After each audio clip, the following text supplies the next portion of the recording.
Good morning and Mazal Tov to all the new Olim. Today we celebrate our 60th NBN Aliyah flight. We welcome this morning 242 Olim from 23 U.S. states who have remarkably come home. Shehecheyanu v'kiyamanu v'higiyanu l'zman hazeh. Today we celebrate the joy. We celebrate your homeland. We celebrate you coming home. We celebrate your resolve and your determination and your values and this historic, majestic moment. Mazal Tov.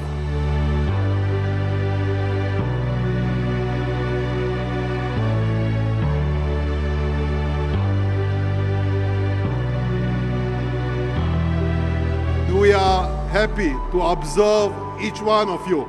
You choose to say that the state of Israel is your home no matter where you lived in the past.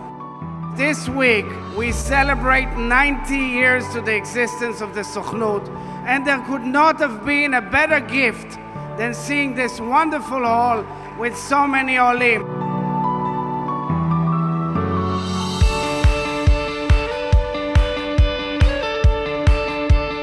When we say V'shavu banim legvulam, this is what we pray for.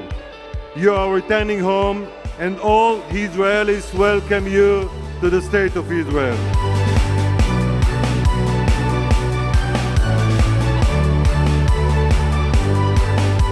אתם מצטרפים לצה"ל, שהוא הצבא היחידי ששומר על עם ישראל, הצבא המוסרי ביותר בעולם.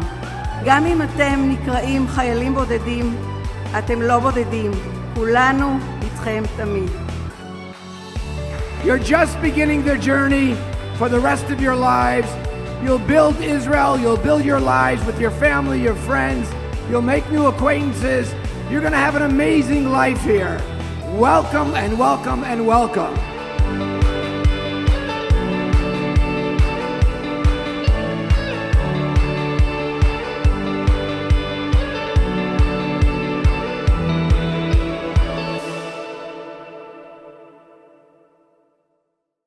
We're honored to be joined by Rabbi Yehoshua Fass, one of the founders and executive director currently, since 2002, as a matter of fact, of Nefesh, which has really done wonders for bringing Olim, new immigrants from particularly English-speaking countries, to the state of Israel over the last almost 20 years now, which is pretty incredible to think about that. I mean, I remember when Nefesh was founded, right?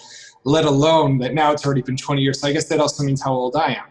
But Rabbi Fass, it's great to have you with us. Great to be here, Yaakov. I wanted to start off with, when Israel in the beginning was doing great in the first wave in combating the coronavirus, it seemed, and there was a lot of talk about the fact that many Jews from around the world are going to come to Israel. And they're going to come here because we were doing so great. We were nailing the virus, right? But now we're in a second wave. Israel's in a lockdown. Restrictions are possibly even going to become tighter throughout the Chagim, the holiday period. Do you still think that the numbers are potentially high, or is interest now dropping a bit? The numbers are definitely high. The interest is definitely not stabilizing. I don't think the attraction was that Israel was nailing COVID when America was in such a bad state. I think Corona has given the ability to have people pause and recalibrate their personal compass, allowing them to see and evaluate whether or not they can work remotely and can bring their profession to Israel. Being able to pause and evaluate their lives and their personal trajectory outside of the synagogue, shul, community center, federation. And I think third, to evaluate one of the major personal obstacles, and that's family. Right. People, as Zionist as you might want to be, or you self-evaluate yourself as a Zionist, it's very hard to leave family. And you could be living 5 minutes away from parents, siblings, kids, and not being able to hug them, not to be able to see them, and leveraging Zoom like we all are. And people have, not that they don't know when this will end, but people have been adapting to this new lifestyle. And if those were obstacles preventing individuals from actualizing their Aliyah, those are still existing. That game changer of working remotely, having that time to evaluate. And so that hasn't petered out at all.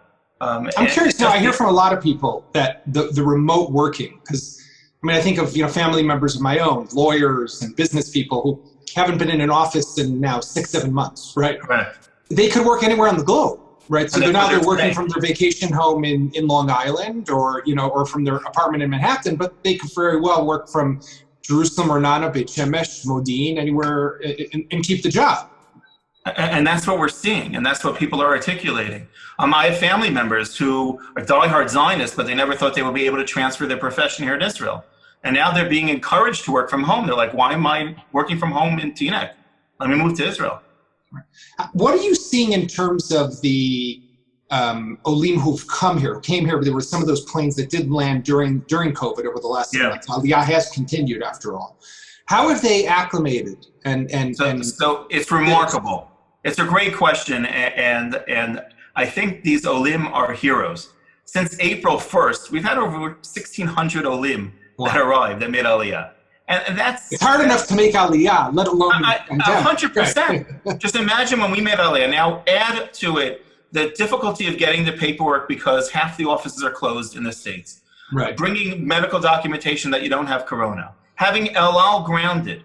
Coming and arriving and not having any celebration, not even Nefesh staff there to help you at the airport, then going straight from the airport into quarantine for 2 weeks. Right. They're heroes. Yeah. And they're doing it. We've tried to become flexible of making sure that each of our staff visits the Olet at their household, obviously with nice social distancing to give them a package. We are intensively, aggressively reaching out and following up on the Olim to see if they need any help.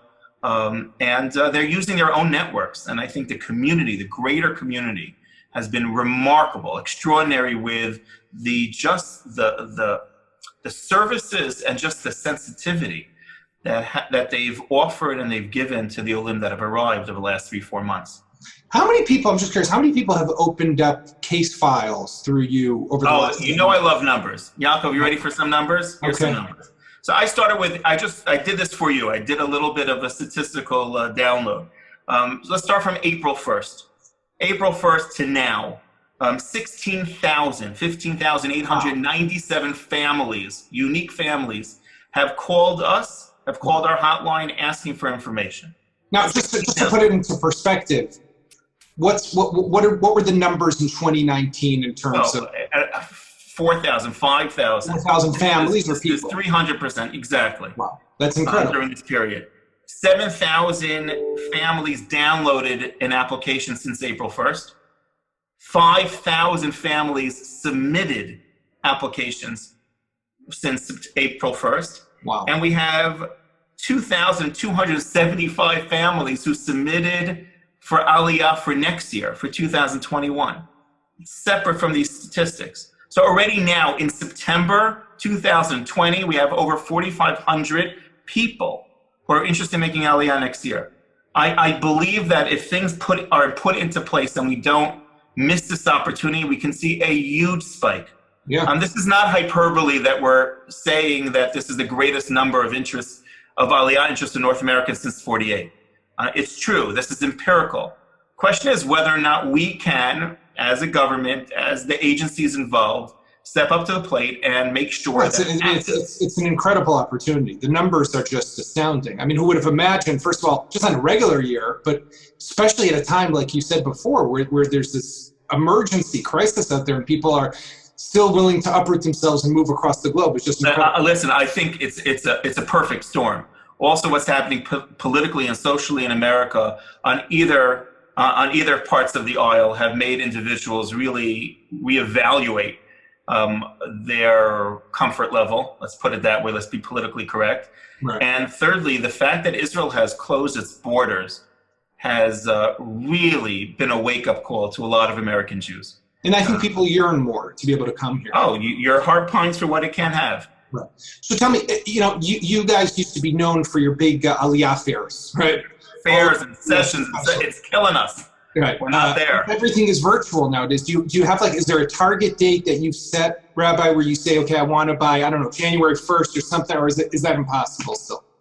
you don't know. A few months ago, I said to my staff that before Chag, before Rosh Hashanah Yom Kippur, I expect to hold sessions in the tri-state area. Yeah. But people have been very flexible. They've been adapting. Our Zoom and our webinars are getting hundreds of people. I think we have more of an outreach now. Wow. And cross-geography outreach, which has been remarkable. And we're able to tailor now for retirees and for families and for singles, and even do some with specificity for professions and geography. It's working. It's definitely not the same face-to-face, person-to-person interaction. Sure. And we can't wait to get back on the plane to be able to be in those sessions, in the shuls, in the parlor meetings, to be able to connect, nefesh to nefesh, right, in making that There's happen. nothing like the personal touch, for sure. And But that's what you guys are known for also. Correct. But we're all going through this.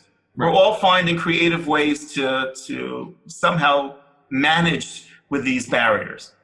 Right. So tell me, you mentioned before about this amazing opportunity that presents itself. Has the government been helpful? Have the officials who are supposed to be running our COVID crisis management center, which that's a separate conversation, I won't get into that with you right now, but are those people helpful when Nefesh calls up and says, listen, I got to get these Olim, they got to come, they're landing, help us out? Do you feel like the government is there? I absolutely do, on multiple levels. Number one, at every single closure, from the Prime Minister down, and the message that the Prime Minister said is that no matter what, the airways will not be closed for Olim, which has given a sense of comfort for Olim who've had flights booked, and all of a sudden there's a seger announced. They don't know whether or not they're able to come into the country. So that just reliability has given a sense of confidence for the Olim. And our partners, everyone understands that these are historic times and remarkable times. Everywhere we don't have a budget. And yet our partners within state budget, you mean, or Nefesh? Exactly. No, right. Exactly. State budget. Right. And we are reliant on a certain percentage from the government from the state of Israel. Sure. And yet advances are given because they understand the difficulties of floating thousands of Olim and this operation without any state funding. Right. Jewish Agency has been remarkable, really thinking with us out of the box. When Washington was in phase 1 and certain offices were closed, we had multiple meetings of how in the world are we flexible? How are we creative? How do we think out of the box that we can allow an Ole not to have a 3.5-month waiting period until certain documentation is apostilled? How do we find a way to think out of the box, even though that's not the general way of doing it? All of our partners, Ministry of Interior, the Jewish Agency, Government of Israel, Misrad HaKlita, I think all the partners, this has really solidified a very strong relationship. I think crisis does that. And allow us to work as a team, which has been fantastic. Right. But it's very difficult. Honestly, it's difficult not being able to be at the airport. It's difficult not to be there in the airport in America to help them say goodbye to families, to help them get on the plane, to process them on the plane, to help them here. There's such an emotional roller coaster that we're absent from. Right. And we know what it should be, and we know what it is, and it's hurting all the professionals to see this experience happening. But I'll tell you, Rabbi Fass, there's something heartwarming, especially from my job, where we deal with in journalism. Oftentimes, it's the negative stories, and it's how badly we're managing the crisis, or the political paralysis that grabs Israel, or the security threats that we face. And it's heartwarming to hear that there is this amazing story that's taking place of Jews who are yearning to come back to Israel, to move to Israel, despite all the challenges. So I want to thank you, Rabbi Yehoshua Fass, the founder and executive director of Nefesh B'Nefesh. We look forward to hearing a lot more about these amazing, really, truly incredible, inspirational stories and numbers of people who are, despite everything, are making Aliyah, moving to Israel, and deciding that this is where they want to be. So thank you very much. And thank you. Shana Tova, Yaakov.